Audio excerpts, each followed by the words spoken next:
سب سے پہلے تو میں شکریہ ادا کرتا ہوں اور تھینکفل ہوں کہ پاک آرمی کا کہ انہوں نے مجھے اسپانسر کیا کیونکہ آپ کو معلوم ہے کہ یہ کوئی مطلب بہت ایکسپینسو گیم ہے، اس میں مطلب ہمارے بہت خرچے آتے ہیں۔ پہلے as a Sherpa, as a high altitude porter جو ہے ہم انہی ماؤنٹینس میں مختلف کوہ پیماؤں کے ساتھ کام کرتے تھے، تو ہمیں بہت مشکلات سامنا آتی تھی کہ آپ کو پتہ ہے کہ آپ کسی کلائنٹس کو لے کے جاتے ہیں، اگر اس کا سمٹ ہوتا ہے، اگر وہ سمٹ میں جا سکتا ہے تو ہمارے لیے کامیابی ملتی تھی۔ تو ابھی میں پاک آرمی کا بہت شکر گزار ہوں کہ انہوں نے مجھے اسپانسر کیا اور ایز اے کلائمبر میں جا کے ماؤنٹین کلائم کرتا ہوں۔ اسی وجہ سے اسی سال جو ہے اللہ کے فضل و کرم سے میں نے 3 بڑی چوٹیاں جس میں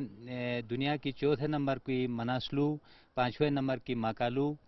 اور اس دفعہ جو ہے یہ 8ویں نمبر کی ہے مناسلو، یہ 3 بڑی چوٹیاں جو ہے میں نے ایک سال میں جو ہے وہ سر کی، اور دورہ گیری کا بھی میرا پلان تھا تو اس میں کیمتھری تک ہم گئے تھے تو پھر موسم نے ہمارے ساتھ نہیں دیا تو وہ سمٹ نہیں ہو یہ سکی۔ کامیابی کس کا نام کرنا تو چاہو گے؟ جو یہ میری کامیابی ہے وہ جو ہے میں اپنے مظلوم جو کشمیری عوام ہے ان کا نام کرنا چاہتا ہوں۔